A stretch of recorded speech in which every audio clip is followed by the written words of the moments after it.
ఎలాంటి బట్టలు వేసుకున్నా గౌరవంగా ఉండాలి ఆడవాళ్ళతో. అంటే చాలా మంది నిన్న కామెంట్స్ లో కొన్ని పదాలు వాడారమ్మా, నాకు ఆశ్చర్యం వేసింది ఆ పదాలు. ఎప్పుడన్నా సాయి పల్లవిని ఎవరన్నా టచ్ చేశారా?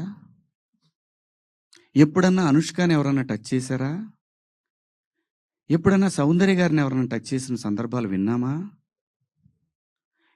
ఇలా చాలా మంది లయాని ఎవరన్నా ఆమెను చూడగానే మా ఇంట్లో అమ్మాయి అని అంటారు. ఆవిడ మీరా జాస్మిన్ నిండుగా, మలయాళీస్ అందరు కూడా బయట నిండుగా శారీస్ కట్టుకొని వస్తారు. నేను మిమ్మల్ని అందరు అమ్మ దండం పెడతా, మీరు ఎట్టొచ్చినా మీ ఇష్టం, నాకు సంబంధం లేదు. అలాగే ఒక నిమిషం లక్ష్మి గారు, ఒక నిమిషం నన్ను మాట్లాడండి. అలాగే భూమిక గారిని ఎన్నోసార్లు వచ్చింది ఆవిడ, ఎవరన్నా టచ్ చేశారు ఆవిడ్ని? నేను అంటున్నాను, ప్రొవోక్ చేయకూడదు.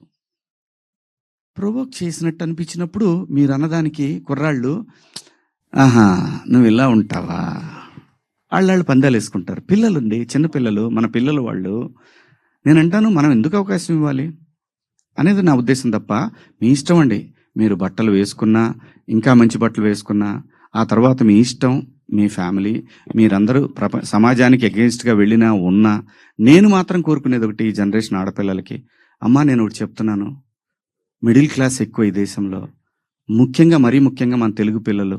నేను చెప్పేది ఒకటేది, మీరు పాటించమని నేను అంటలా, జరిగే అనర్థాల గురించి మాత్రం చెప్తాను. జాగ్రత్తగా ఉండండి, ఇంతకన్నా నేను చెప్పేది ఏం లేదు.